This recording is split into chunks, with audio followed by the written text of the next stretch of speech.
Hi guys, welcome back to Read With Me, and today we'll be reading the chapter 2 of Luminious by jeidafei.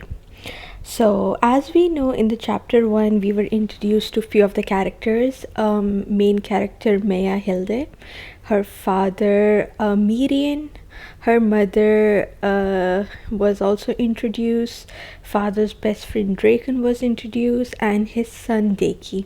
So, today, let's see what awaits us. Let's get right into it. Chapter 2, Meya. In addition to a stint in the ice pillory, Mia's punishment was to return all her wages from the last 3 months to the manor's coffers. As all that gold had already been transported into the flesh on her body, Meya would have to work without pay for 3 months instead. After a fierce round of yelling their heads off, Dad and Farmer Armerheim went back to queue up at the records hall and settle their taxes. Thus, it fell upon Jason to make sure Meya and Deki went straight home without causing further trouble. It was high noon by the time they made it back to the village. The dirt road was empty save for flocks of sparrows and pigeons pecking for seeds in the clump of spiky grass along the wayside, and the occasional pile of sun-baked horse dung still swarming with flies. "Say, Jason, how come you're here today? It's not bazaar day, is it?" asked Meya as she massaged her hands. They had become stinging and burning hot after their time in the ice. Handing Jizya his water skin, Jason sighed, looking careworn. "The king's overseer is here. He summoned all merchants trading in Crosset to gather at the castle and discuss the coinage shortage." "The what?" Meya stared wide-eyed, having never heard of those two words before in her 16 years, then winced as Jizya doused water over her hands. "We're running out of metal. That's why the treasury issued these lighter coins. Precious metals are getting more expensive. They are even thinking of scraping metal altogether." The merchant explained with a grimace, then cocked his balding head, his voice lowered. "They're still hushing it up, but ore ships haven't been coming back from Everglade since last month." "You're kidding! What happened?" Deki joined in. Jizya leaned in and whispered back, "That's the problem. Nobody knows. The kings sent several ships to investigate, and they're all disappeared without a trace too." Meya frowned in thought as she navigated the bumpy lane stewing with pothole. Mining had been banned in Latakia for 2 centuries. According to one high priest Uriel, for the goddess Fira suddenly realized digging too deep a hole would enable the evil she had sealed underground, the demoness Chion, to resurface and wreak havoc upon the land, and she conveyed her enlightenment to Uriel in a vision during his daily prayers. Why the omniscient goddess had not divined the obvious centuries sooner was not a harmless sentiment to ponder aloud. As Meya had discovered at the tender age of 6 for the price of a lump on the head. Since the ban, Latakia had been ferrying ships across the sea to a barren land, ironically called Everglen, to carry ores back. Great, just when Myron got his letter too. Meya rolled her eyes and puffed out a moody breath. After all the butter Myron piled onto Yorfus the blacksmith to get an apprenticeship, those ore ships just had to sink. Typical Freda. "Will you two be fine? What's going to happen if we don't have coins?" Jizia looked up at Jason, who heaved a deep sigh, looking gloomy. Country towns like Crosset could survive without trade, I reckon, but for the cities and merchants like us, our only hope is lifting the ban. King Eldon's been trying to lift it since he took the throne, but anti-minors on his council are too powerful. They say Baron Hadrian's lobbying behind them. The king couldn't even get enough votes to overturn it. Ain't he supposed to be all powerful? Daki frowned. Jason chuckled. Takes more than one head to run a kingdom. Can't we make money out of some other stuff? Meya suggested, adding at the sight of Jason's raised eyebrows, like, I don't know, seashells, shiny pebbles, wooden chips. Out of examples, Meya shrugged. Jason's eyes twinkled in affectionate amusement. He gestured at the pink with brown patches piglet Daki was leading along on a leash. Let's pretend I want to buy Johanna. I will give you 50 snail shells for her. Would you accept it? Meya glanced at Hannah, perked her lips, then gave another shrug. Well, if everyone else were trading with snail shells and I could buy a new piglet with it, I suppose I would accept. Really, you don't seem happy about it, Jason observed with a shrewd, glinting look. Meya blew out a breath of annoyance. Of course I'm not. I'm selling my pet for 50 snail shells. What am I supposed to do with them? Grind them up and mix them with flour? Jizya and Daki guffawed. Jason nodded. Exactly, Meya. Anybody can pick up a snail shell and nobody has a use for them.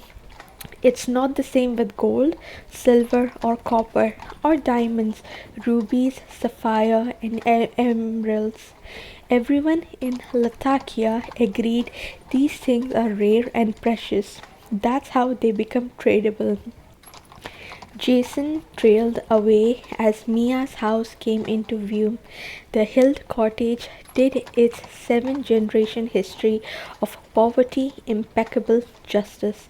Its greyish daub walls, decorated with cracks like spider webs, fell away in places to reveal the crisscrossing water underneath. The thatched hay roof was dabbed with mildew. A crooked soot black metal pipe stuck out like an old feather on a straw hat. Their chimney, the steady trickle of pale grey smoke, meant Moral, Mia's second sister, was busy preparing dinner. Out front, Mia's big sister Marin ambles about with a reed broom, scraping away fallen leaves that had become sodden and sticky from yesterday's drizzle. She was Willow's woman in her early 20s, with shiny copper hair and bright blue eyes. What little of her skin that poked out from her sleeves was porcelain white, unblemished by a single freckle. Young men peeked out of oiled parchment tacked over their windows, savoring the precious moment before the reigning May Queen was again locked up for the night, like a diamond in a chest. Yes, diamonds are precious, like Marin, dwelled Meya, crunching footsteps coming to a halt just out of Marin's distracted earshot, as opposed to yours truly, the queen of swine dung. Jizya grimaced. Dicky gave an acknowledged laugh as he scratched his head. Jason's beady black eyes narrowed. Meya, he began, his voice somber. Meya turned to him, eyebrows raised. In Fry's Lake is not wealth, nor beauty, nor wit, nor high blood, but your deeds that are weighed. Meya averted her eyes, hitching up a bitter smile. Freda's teachings aren't to guide the living, they are to comfort those about to die unnoticed, she muttered. Jason cocked his head with a smile, perhaps, and also to remind every father of a daughter. As Meya blinked, unsettled, Jason grasped her shoulder, pinning her with his willful, melancholy stare. Miriam cares about you, Meya, much more than gold, much more than your mother's song, and he will prove it to you when you need it most. You don't need to put yourself through this. Jason's voice disappeared into his throat. His meaty hand cradled hers as his eyes roamed over her bruised, red, swollen, trembling fingers with genuine sorrow. Even as her heart pained, Meya heaved a sigh of derision. He left me to rot in the ice and I got out on my own, Jason. Either there would never be a day I would need him most, or no need of mine would be enough for him. It's not the same, Meya. You don't need help with the ice. Why? You could bake bread with those scorching hands. Jason shook his head. Meya shrugged. Just another weird feature to add to her list. Next to glowing eyes, never getting colds, and fingertips that grow back after you would chop one off trying to slice carrot. Needless to say, the Hills didn't eat stew that frightful night, and Meya was never asked to help with dinner again. To the general populace, the ice pillory would bring to mind blank, frostbitten limbs that must be axed off. For Meya, it was the chance for swift freedom. She had requested it, knowing that otherwise Farmer Armerheim would bribe the warden to free her, even if Dad wouldn't bother. I can't bake. The heat from my hand would ruin the dough. She jested, voice as flat as her vacant expression, and Jason could only shake his head. Some day, lass, some day. The old merchant patted her shoulder, then gestured with his chin. Well, hop along. We're here till next Monday. Don't forget to drop by. He slung an arm around Jizya, who gave a tiny wave. Meya wished she knew how Dad's hand felt on her shoulder when he wasn't crushing her collarbone in his squeeze after catching wind of some wicked shenanigan. Grinning, she raised her hand and Deke slapped it. See you at work. He left the leather ring at the end of Hannah's leash in her palm. She grasped it tightly as she watched her friend withdraw and go on their way.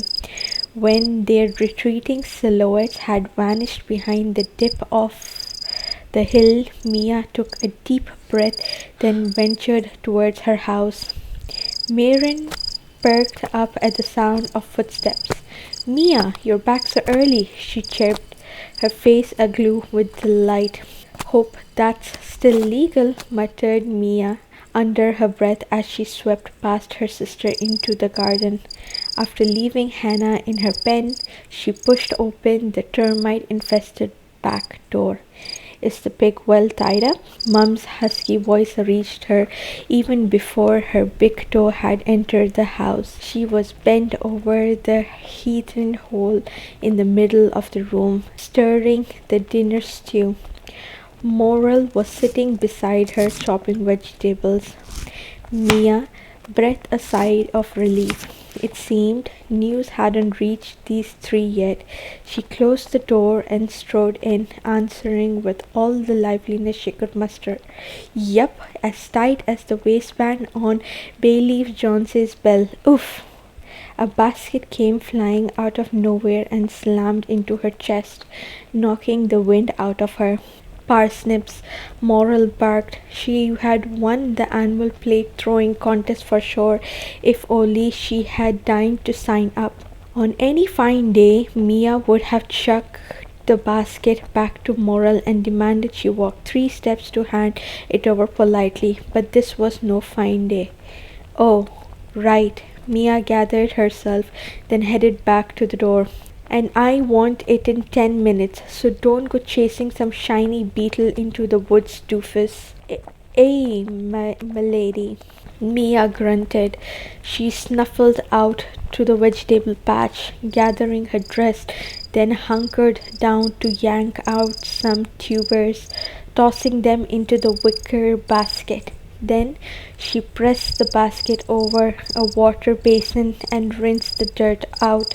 After she had half thrown, half slid the basket in front of Moral, earning herself a glare, Mia was about to go out and kill time with Hannah when Mom stopped her with her hoarse, damaged voice.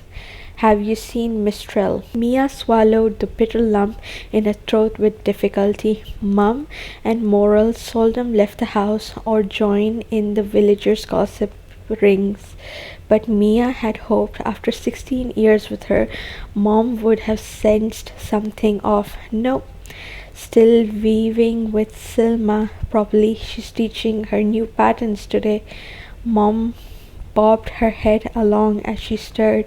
And Marcus and Myril and Maro working the fields.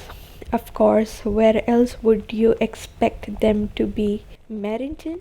Mia itched to add, if only Mum's ladle didn't look so malicious as it swirled in the boiling stew. Seen your father on the way here?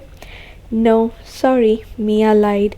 Well, she hadn't seen Dad on the way. She parted with him before starting off. Mum didn't seem to suspect any foul play. She scooped up a ladle full of brown stew and let it plop back down, studying its texture. A low hum escaped her pursed lips. She turned to Morel, who was reaching for an onion. Leave the onion for later. Then Morel, honey, your father would take some time. Mum had finished her business with Mia. Mia bit back a sigh and turned to leave. Mia, wait. Mia spun back at the call she thought would never come. Mom had peeled her eyes away from the stew to look at her, and Mia was taken aback. I'm fine, thanks, she smiled. Mum blinked, puzzled. I can see that. I was going to ask if you have bought back the chicken yet. Mia's grin froze on her face. Oh, that. Avoiding Mum's gaze, she gestured towards the door. No, I'll get to it. She whirled away, hoping to hide her burning cheeks, then jerked back at Mum's reminder. Take a copper for old hearth. Mum pointed her chin towards the money tin on the shelf. Mia noticed a block of Morel's fruitcake sitting next to it. How about this instead? Jason said coins are getting short. She picked it up. Really? Mom looked up, mildly interested, then cocked her head. Well, take the cake then. You fine with it, Morel dear? Morel gave an offhanded shrug. What can I say? Shepherd Hearth loves my cooking, she smirked. Not one for modesty. Mum mussed up her golden hair. So does every shepherd in the pasture. Morel tittered, and Mum joined in. They had long forgotten Mia standing there, and Mia could safely let her smile snag and her shoulders hunch.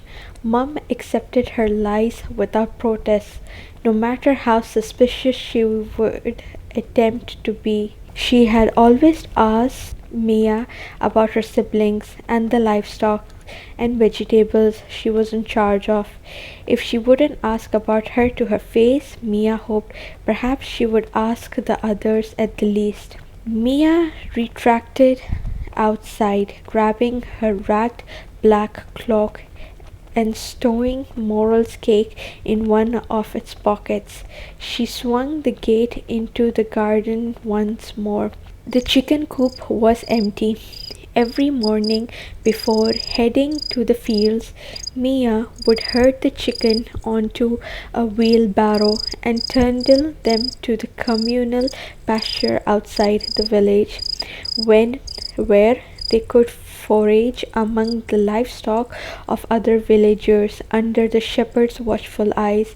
Hannah, in her pen, had settled in for a snooze. Meya unlatched her door and bent down to muss up her head.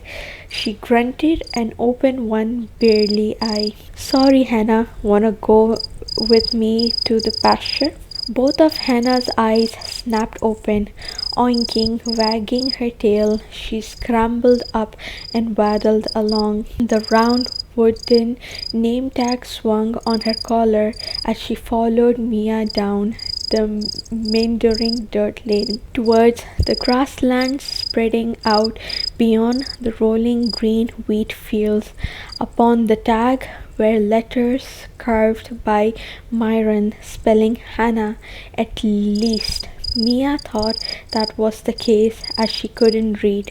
Back home, in the hole in the dirt floor where Meya kept her belongings, she had collected 10 tags bearing names of piglets she had raised since the start of spring, only to send them to the slaughterhouse by the eve of winter. All parts of the pig were useful. Their tags were the only remains she could keep. They could afford to raise only one pig at a time, so Meya couldn't help treating her annual piglet akin to a pet, albeit one you have to butcher and eat. Meya never touched their meat, though, no matter how much her stomach ached in winter. A gust of wind blew over faint bleats and moos from the communal pasture, reminding Meya of creamy fresh milk and rich sheep cheese and butter. They couldn't afford flock of sheep or cattle. Luckily, the Armenheim insisted on giving their poorer neighbors a daily play of milk. At the chirp of a robin streaking by overhead, Meya tilted her head back, following his journey across the sky. It was the clear, light blue of early spring, with wispy clouds that edged towards the horizon on the wings of the cold breeze. She wondered where the little robin was going. Perhaps if he flew high enough, he could see if there really was a deity, the goddess Freda, up there, like it said in the Holy Scriptures. She wondered why Freda made her a girl, and a green eye too. Meya could do much more to help her family out if she were a boy with beautiful blue or brown eyes that didn't glow like a pair of cursed fireflies from a haunted forest. At least she wouldn't have to resort to wage fraud to earn gold for her dowry and end up losing all that to a hefty fine. She could aspire to become a merchant like Marcus. She could take up apprenticeship like Myron. She could be useful. The way she was now, she was wasting the family bread.